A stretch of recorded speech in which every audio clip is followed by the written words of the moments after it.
Okay, thanks. I'm happy to be here. I don't think I've been in this room since 2004 when I had accounting with Professor Hobson. Is it still accounting 210 or 200 and 210? Not anymore? A lot of blank stares. 310 now. Got escalated. It's good. That's inflation. But when I was here, I used to sit right back there-ish, kind of the middle section, halfway up on the side, kind of a power spot. But I love being back at BYU. I'm happy to be here. I loved my time here. My path to entrepreneurship into the business school was kind of a weird one. My first year of college, before my mission, I served a 2-year mission in Minnesota, Spanish speaking. So you get some really interesting accents as you think about, oh, for sure, with Spanish speaking. And the year before I went on my mission, I was studying music at Northern Arizona University. And I was studying opera and tenor vocal performance, and that was what I was going to do. I wanted to be a music teacher or a performer. I played jazz piano at a little restaurant nearby, and that was kind of my thing. It was going to be music. I'd done music all through high school. And then as I went through my mission, I realized that I didn't want to be poor my entire life. And so I decided I was going to be an orthodontist, because those guys make a lot of money. And so I came back and started taking some science classes, and after the first semester I did some shadowing with a dentist. Anyone shadowed a dentist? That's disgusting. It's totally disgusting. I saw a root canal, and I almost threw up in that dental office. And so it wasn't going to be dental work. And so, too late, I was already in anatomy and biology and kind of all of those classes, so I got through those. And then I wanted to go to psychology, so I took a bunch of psychology classes. Didn't like that. Eventually ended up in organizational behavior here at the Marriott School. And fun fact, when you get to about 200 credits, the guidance counselor calls you and says that you have 2 semesters to graduate, or they're just going to kick you out with a Bachelor's of General Studies. True story, so be careful of that. Also, all your financial aid goes away, which is problematic. So I ended up in the Marriott School here, graduating in entrepreneurship. I had previously done the requirements for a business major, or for business minor, and so it was kind of the quickest path to graduate. So I was in the entrepreneurship lecture series, I took kind of the core classes, and as part of that, I ended up taking an internship with a small software company called Jive Communications that was put together by the Rollins Center. This was a little software company. They lived, I think I have a picture here later, but we worked in a little strip mall next to Arby's up by University Mall, and we did custom software projects, and I was an intern there, and then became kind of the business manager, people manager there after that internship was done, and from there went on to start Jive Communications. So my path there leads right through the Marriott School and right through the Rollins Center for Entrepreneurship, so I'm happy to be back here and spending some time with you guys. I want to talk a little bit about Jive Communications just because it's basically my only real job that I've ever had in my life. So it's kind of relevant as I think about my experience and what I've done and some of the things that I've learned. So Jive Communications is a business telephone system play, software as a service, but with a telephony component. So if you go into any of your professor's offices, you'll see a Cisco physical handset gathering dust on the desk. That's kind of what my business does. Lots of businesses still need physical phone systems. They need online menus and voicemail and help menus and 1, 2, 3 for sales and all that type of stuff. And that's what Jive Communications provides based out of the cloud, on a fully hosted basis. So instead of businesses having to buy a system, they can subscribe to it and avoid what is a pretty major capital expense. We started that because at the software company, we needed a phone system for our business. We were up to about 20 people, and we still had, I'm dating myself here because you guys have probably never had this experience, but you used to be able to buy like an old phone system at Walmart that would have like 2 or 3 lines in it, and when you put people on hold, it played like the dee-dee-dee-dee-dee-dee-dee, like MIDI files. Anyone know what a MIDI file is? All right, like 2 of you, okay. So we had outgrown that. We needed a phone system, and so we didn't have any money, and so we thought, heck, let's just build one. So we download some software, open source software off the internet, we customize it, we buy some phones off eBay, and then we have a phone system, and then some of our consulting customers start to want the same thing. So we didn't start out thinking, hey, you know what we ought to do? We ought to be a business voice telephony company. what we started thinking is, okay, well, we provide this, and we're always desperate for cash in our software consulting business. So, you know what, we could provide this service to some of our customers as well. And the nice thing about SaaS businesses, software as a service, and the subscription businesses in general, is that as long as you don't totally screw it up with your customers, they keep sending you checks, which is really, really nice. When you're in the kind of the custom software business, it's all bid work. And bid work is super annoying. You spend a bunch of free time at the beginning trying to scope and understand all the customer requirements, and you put together this bid, and it has this many hours times this much dollar amount, and you're always wrong, and you're always fighting with the customer at the end. It's a unpleasant business to be in. And recurring subscriptions is much, much nicer. So we started doing some of this and rolling this out to some of our customers, still under the auspices of this software company, thinking that that was just going to be another thing for us. Around that same time, the software company kind of went under. We ended up in a position where we spun off like 85% of our staff to one of our common customers, and then 6 or 7 of us were sitting around the table thinking, okay, well, what are we going to do next? And that's when we decided, okay, we've had some good success with this recurring phone system subscription thing. Let's double down on that. And fast forward like 8 years, we're actually in a new building now, but I don't have a cool picture of the new building. But this is the building we're in. And at the time when we sold Jive Communications to LogMeIn in April of this year, it was actually on my birthday, kind of a fun thing. And at the time we had almost 800 employees in 5 offices. I think I have, we have a race car too. Anyone watch NASCAR here? Yeah, not even one hand. Scott, thank you. You're here for me. Turns out there's a lot of people who watch NASCAR, and they buy things. And so you can spend like $1 million to have a sweet NASCAR, and the theory is that people will see your NASCAR and think, oh, because that NASCAR is so amazing, we're totally going to buy a phone system from these guys. And in practice, it doesn't work like that, so we no longer have a NASCAR. But it was a fun year or two. So LogMeIn bought us, and this is kind of us, at the time of that acquisition. So we were coming up on $100 million in recurring revenue, 700 plus employees, 5 offices, U.S., Canada, a couple offices in Canada, Guatemala, and Brazil. That was one of the more fun parts of my job. When we first started the company, it was a bunch of software people and me, and so I was our chief operations officer for a long time and built kind of all the operating parts of the business, legal and facilities and customer service and support and project management and all those fun things. But I got to go around to these different countries as we were opening up these offices, and it's been awesome. I love the people we have. The Guatemala office, if this is being recorded, we're going to have to redact this part, because that Guatemala office is my favorite. That's an awesome office. It's just this awesome, humble culture that they just get in and work hard. They're great people, and we've had fantastic success in really all of our offices. So this is my family. My son is 12. I got 4 beautiful girls. I have a dog that I only mostly hate. And family pictures this year, we actually did them at our home, which I didn't really know you can do, but it's awesome. So instead of going somewhere, a photographer comes to your house and follows you around for 45 minutes, and then 2 weeks later you have pictures. And it was the least painful picture-taking experience I've ever had in my life. So we're totally doing that again. My son is a little budding entrepreneur. He's debating right now whether to go into kind of lawn mowing or chicken raising. So we're working through that. And just great family. Love my family. We'll talk about this a little bit later, but one of the real challenges of entrepreneurship is that it can be so all-consuming. People, sometimes there's this myth that, well, why are you going to be an entrepreneur? Because you want to control your own destiny, and you want to be able to set your own hours, and you want to be kind of in charge of your life, and that's pretty much a complete myth. The business will be in charge of your life, or the business will attempt to be in charge of every aspect of your life and consume every spare cycle and every spare minute that you have. The business will want it. And so it becomes tricky. One of the challenges of entrepreneurship is how do you keep the most important things the most important and recognize which things you can let slip at which times and in which places.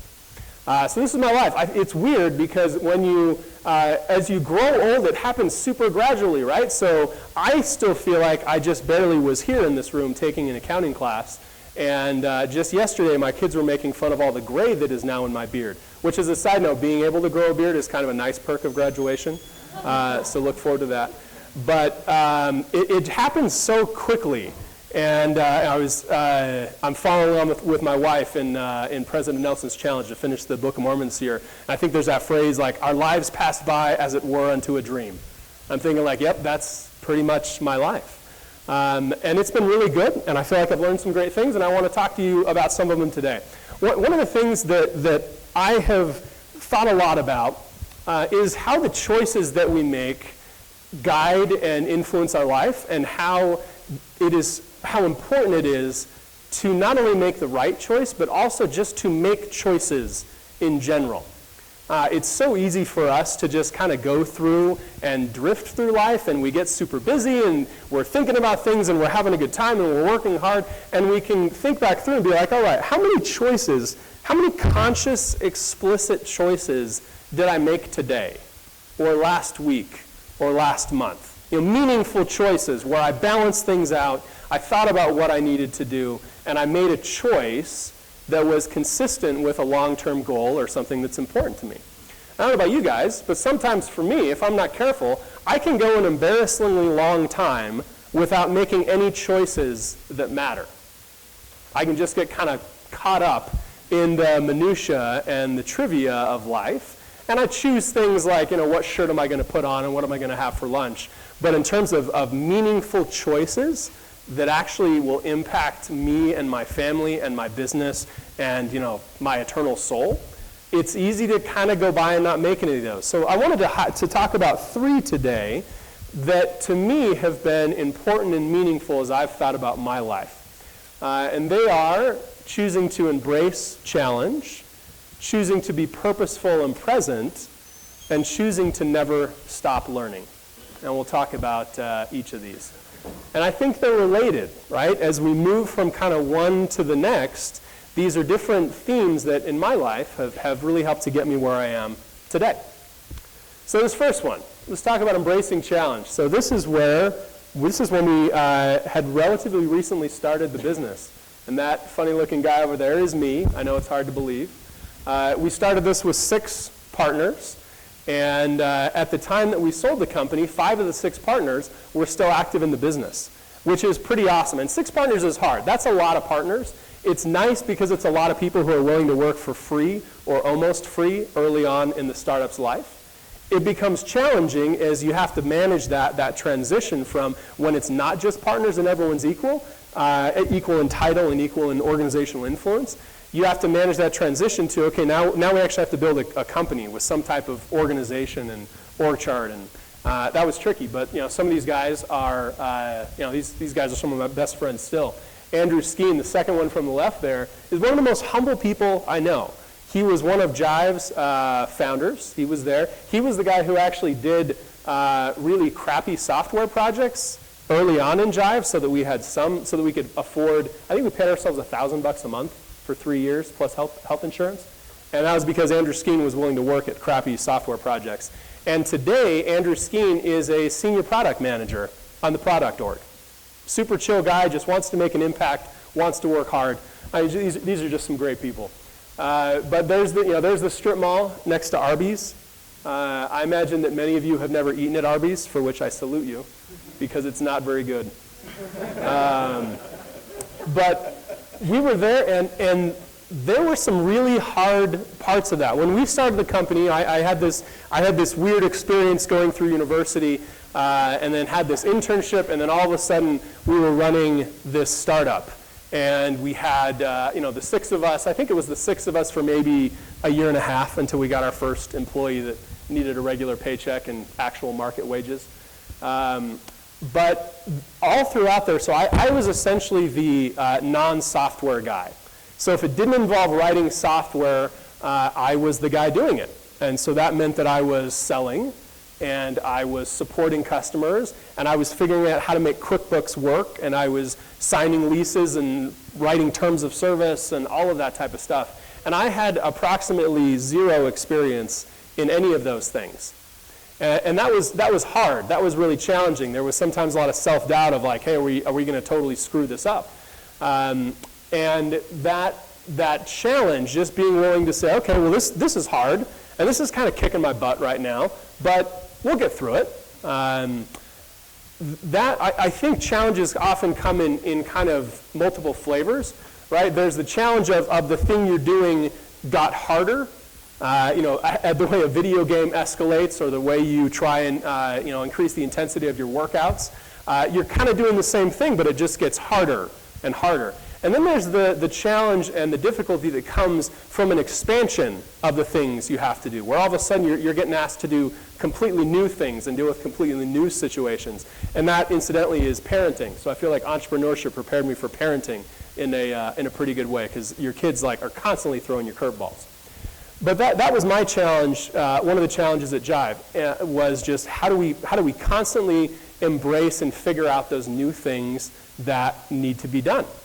One thing that was helpful for me as we were in that situation and constantly trying to respond to those things was just to kind of take one thing at a time. I think sometimes to be an entrepreneur, you've got to be a little bit schizophrenic. In one moment, you've got to be thinking kind of big picture and where do we want to be and how are we going to grow this thing. And then the next moment, you've got to figure out how to make QuickBooks work before you throw your computer through a window. And you've got to be able to bounce kind of back and forth between those two personas, or you'll have a hard time being successful in your business. If you get stuck too much in the long-term strategy, then customers don't get taken care of and bills don't get paid, and it turns out no one really cares about your long-term strategy because they want their stuff today. And if you get too stuck in the kind of tactical pieces of how do you run your business, then you'll end up feeling a lot of pain 3, 6, 12, 24 months down the road, where you're boxed into a corner, you haven't paid attention to what your competition's doing, you haven't figured out how to scale your business in a way that doesn't just rely on you continuing to put in more and more hours. And so it's a balance. I don't have a good answer for how to do that, but some entrepreneurs that I know have split up those functions, right? So maybe they have one guy who gets to be the kind of more strategy guy and another guy who's more the tactics guy. But you also have people who bounce back and forth. And that was my thing. So I think if you're thinking about a business, if you're going to start it alone, if you're going to start it with partners, think about your ability to do that and your comfort level in doing that. How comfortable are you realistically bouncing back and forth between that tactical side and the strategic side? And when you're in that tactical side, how comfortable are you moving between different tasks? You guys have probably heard of the concept of switching costs. Maybe not, maybe that's a geeky software thing. But if we think about multitasking, turns out that according to the science, there's really no such thing as multitasking. Like, basically no humans can do two things at once. What we do instead is we switch back and forth between them. And people who can switch back and forth between two or more things really quickly, we call them multitaskers, because it appears that they can do more than one thing at a time. But really, they're just switching back and forth very quickly. And I think as a budding entrepreneur, as someone who's considering entrepreneurship, you do well to kind of evaluate yourself that way. And it's not like one way is better. People who can stay very focused and engaged, that's a great trait, and some of my partners are definitely that way. People who can switch back and forth very quickly, also a great trait. It means you can be kind of more of the free safety, jack of all trades. And that was kind of my role in the partnership. But take stock of that. And if you're a person who doesn't switch back, who has what we call a very high switching cost, think about how you might compensate for that. Do you bring on a partner who maybe has the other personality type? Do you get super organized with lists so you keep track of stuff? But think about that and how that can affect you in your business. The other thing that I want to talk about a little bit is choosing to be present and purposeful. I mentioned this a little bit earlier, but it's very, very easy to just kind of get caught up in things. Whether it's a semester at school or a relationship or a business, and just, again, lose track. Days become weeks and weeks become months, and then you look back and you think, man, what did I really do? In some sense, college is really kind of nice because you have these natural cycles every 4 months, right? You have to choose classes, and then you get evaluated, and then you get grades, and then you got to do it all again. So it kind of creates this nice cycle in your life. You don't quite have that in your small business. You do have monthly billing, which is kind of nice, and you want to see that monthly billing number, revenue from your customers, continue to go up and to the right. But you don't have those natural cycles, and it's easy, if you're not careful, to lose track of the days and the weeks and the months and just start kind of rolling through and going on autopilot. And I think autopilot is the death of your small business, because the world around you is changing. Your customers' needs are changing. Your competitive landscape is changing. And if you think things are good and you're hanging out on autopilot, all of a sudden the world's going to come up and slap you upside the head, and it's not going to be pretty. So you got to stay engaged. We had one of the things that our business did pretty successfully is early on we identified that there was a specific market vertical that we could serve in K-12. And it's maybe a conversation for a different day, but I love market verticals. This was so John Pope, one of our partners, and he was our CEO at the time we sold the company. This was something he was pushing hard in the partnership and in the business, focusing on specific verticals. And the nice thing about a vertical is that they have kind of a coalition or a consistent set of needs that exist across these instances. So take automotive dealerships, for example. That's a vertical that at Jive we're working with today. Well, if you look at automotive dealerships, they got a lot of things in common, right? They all have cars out on lots, and they have salespeople trying to get paid, and they have some system that they use to keep track of inventory and sales and everything else. Well, great. If you can go work with some and understand them, it's a heck of a lot easier to look at automotive dealerships and understanding their needs than it is to look at all small businesses. Because all small businesses, you might look at that and think, oh, that's a super attractive market. But as you try and put together messaging and product and stories that resonate, it's real hard to get anything that resonates with the entirety of small businesses in the US. It's a lot easier to find something if you pick a vertical. But I digress. So a vertical that we picked early on was K-12. This was a really interesting vertical because it was heavily regulated. And sometimes that regulation often that regulation is a really annoying part of doing business, but if you can figure it out, it becomes a way to differentiate yourself against the competitor. If any of you guys have looked at your cell phone bills recently, probably on page 2 or page 3, there's a long list of fees. Anyone ever seen that? It's like 15 different fees on your bill. One of those is a universal service fee. And that's basically a transfer from all of us into schools and libraries. So $1 or $2 off of all of our cell phone bills gets aggregated up, and the federal government disperses like $6.8 billion a year in E-rate, which is a program that supports schools and libraries. So maybe 4 years into the business, John and I are doing some cold calling. John Pope cold calls into a school and says, hey, you're looking for a phone system. We've got this great value. It'll save you a lot of money. It'll be easy to manage. And the customer says, hey, that sounds awesome, but do you guys support E-rate? And John kind of looks up. He's like, I'm sure we do. Let me get back to you on the details. And so he hangs up the phone, and he calls me, and he says, Mike, what the crap is E-rate, and do we support it? And I had no idea. I'd never heard of it either. And so we went and we did a bunch of research online and found out this program and all these things I've been telling you. And we also found out that this was kind of something that anyone could just do. Like you just had to fill out paperwork, and it was a lot of paperwork. It was like a 70-page PDF type thing. But you just had to fill out the paperwork, and you had to figure out how to bill the federal government. But what this did, this program provided like 80% subsidies to schools and libraries. So if I was selling them a service for $10, the federal government was going to pick up $8. Well, that becomes a pretty attractive thing. So all schools and libraries can essentially buy my service at an 80% discount. Yes, please sign me up. And so we figured that out, and we got to where I think we had something like $15 to $20 million of annual recurring revenue in the E-rate program. And we were feeling pretty good. We had 10 times more K-12 cloud business than AT&T and Verizon. So we felt pretty good about that. The problem is we started to go on autopilot. And we started to take this for granted. And we had, I think, 3 or 4 consecutive years where our E-rate business, our K-12 business, grew by 100%. And that's a lot of fun. When you're growing by 100%, like, things feel good.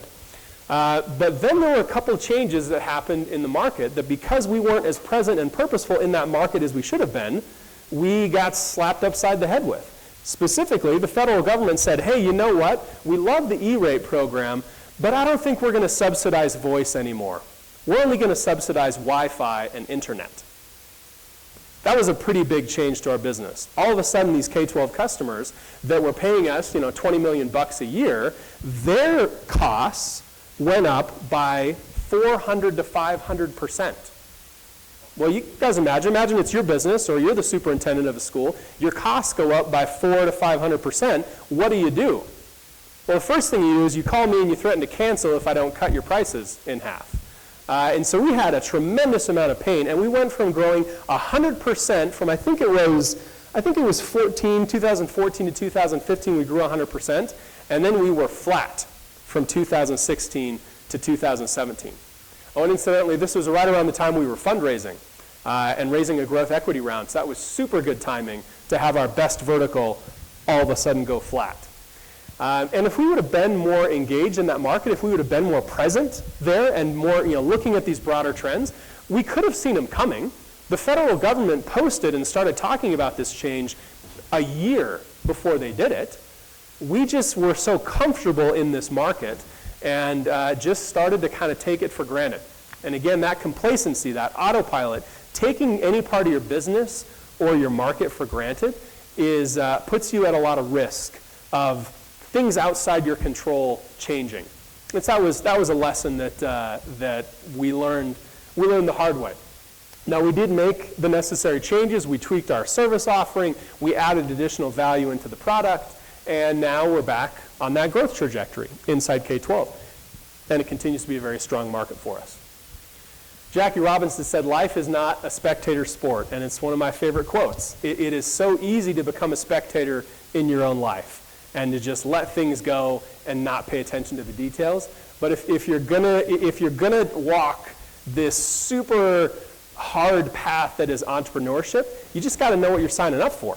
You're signing up for being engaged and focused on your business pretty much every day because that's what it takes. Because there are people out there who, if you're not willing to do it, they definitely are, and they'll just start to run circles around you.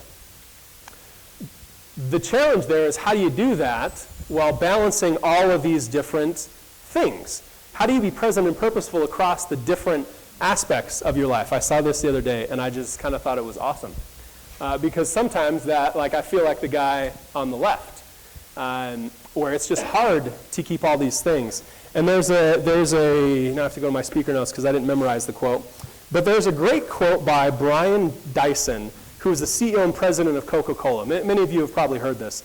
But he says, imagine life as a game in which you are juggling some 5 balls in the air. You name them: work, family, health, friends, and spirit. And you're keeping all of these in the air.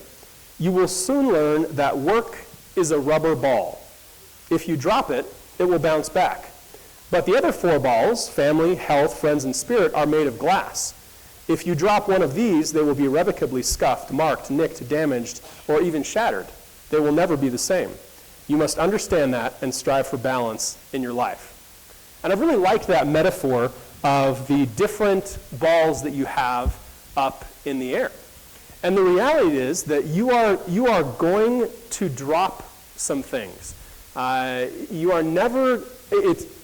It's very unlikely that you will ever be perfect at balancing all of these different demands across all the facets of your life. And so you've got to be purposeful about which ones you choose to drop.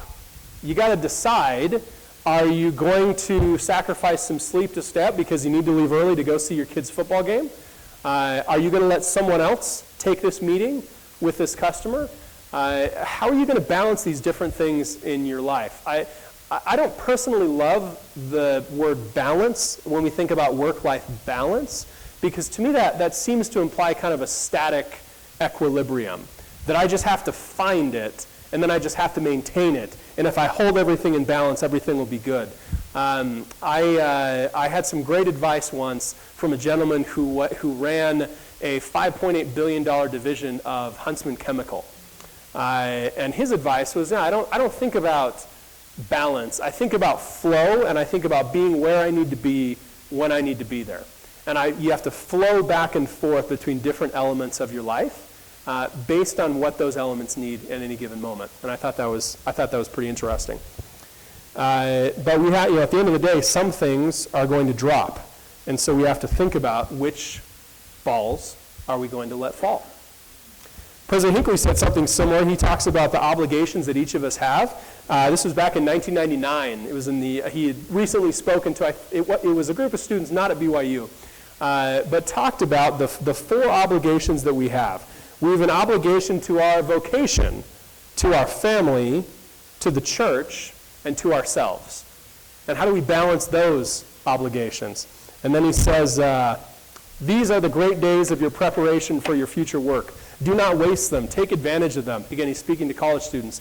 Cram your heads full of knowledge. Assimilate it. Think about it. Let it become part of you.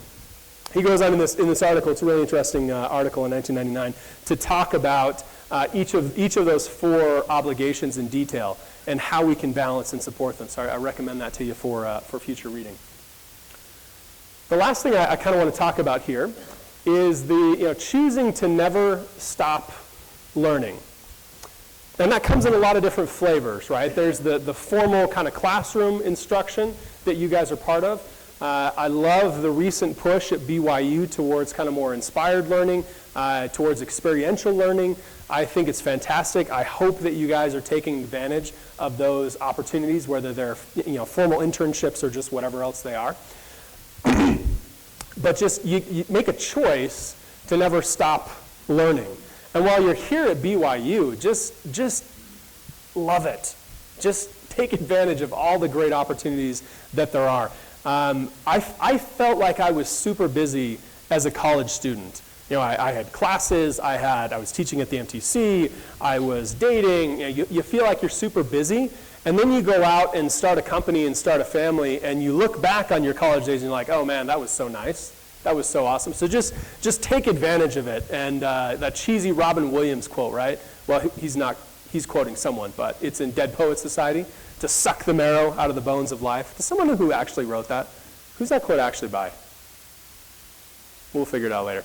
But just get it and suck everything you can out of this experience. Choose to never stop learning. Carol Dweck did a bunch of research on what she calls a growth mindset. She says, our studies show that teaching people to have a growth mindset, which encourages a focus on effort rather than intelligence or talent, helps make them into high achievers in school and in life. And at the time where this research started coming out, it was pretty revolutionary. Before that, there was kind of this thinking that each of us basically have a set amount of smarts. And we're only going to be able to do so much because our intelligence is fixed and our capacity for learning is fixed. And it turns out that that is absolutely false. And that makes sense, right? Here at BYU, we think about our divine potential. We think about our eternal heritage. Like, we know that we are not fixed, that our potential for growth and learning is not fixed. But this was a really interesting thing in the research. And so she did this, Professor Dweck, and now there's a big body, and Khan Academy actually was born out of a lot of this stuff, that says, no, if we can help people see that they have infinite capability for growth and for learning and for change, that has a way more profound impact on long-term outcomes than telling people that they're smart and helping them learn their multiplication tables. So it's just fascinating research. And I am not aware of any research yet applying this to entrepreneurship, but I'm betting that someone has taken a look at this, and I think it applies. If you go in and if you look at yourself and you're like, oh man, I can't do this, this is outside of my skill set, this is outside of my comfort zone and my capability, you're limiting yourself. You're thinking about, well, what am I good at today, and what do I know today, and how can I use that? Instead of looking at yourself as this thinking, changing, evolving being that is infinitely capable of growth and learning. So that takes kind of a mindset shift as we think about applying that in our own lives and in our various endeavors. But it's tremendously powerful. Again, this idea of a growth mindset. Another thing I'd maybe leave you for future research. Khan Academy did a really interesting piece as part of one of their fundraising efforts a couple years. Great video about it. But the tagline of the Khan Academy, you can learn anything, is based on this growth mindset. I had an opportunity to hear Sal speak a couple years back, and what that guy has done is as an entrepreneur in the kind of social entrepreneurship space, focusing on making widespread education available to everyone, it's pretty amazing. And it's based on this idea that you can learn anything. You are capable of growth and learning and achieving things. You just got to set your mind to it and be willing to work towards it. So all these things relate together. Choosing to embrace challenge, choosing to be purposeful and present, and then choosing to never stop learning. In my life, as I go through the ebbs and flows of my progression and my growth, there have definitely been times where I've been better at this in any of these different obligations that President Hinckley talks about. And the times where I'm best at that are the times when I have the best days and the best weeks and the best months. Because I'm not letting my business or my life or my family or whatever just happen to me, but I'm making choices that grab that on. Like President Monson said, our decisions determine destiny, but that requires us to make decisions in the first place.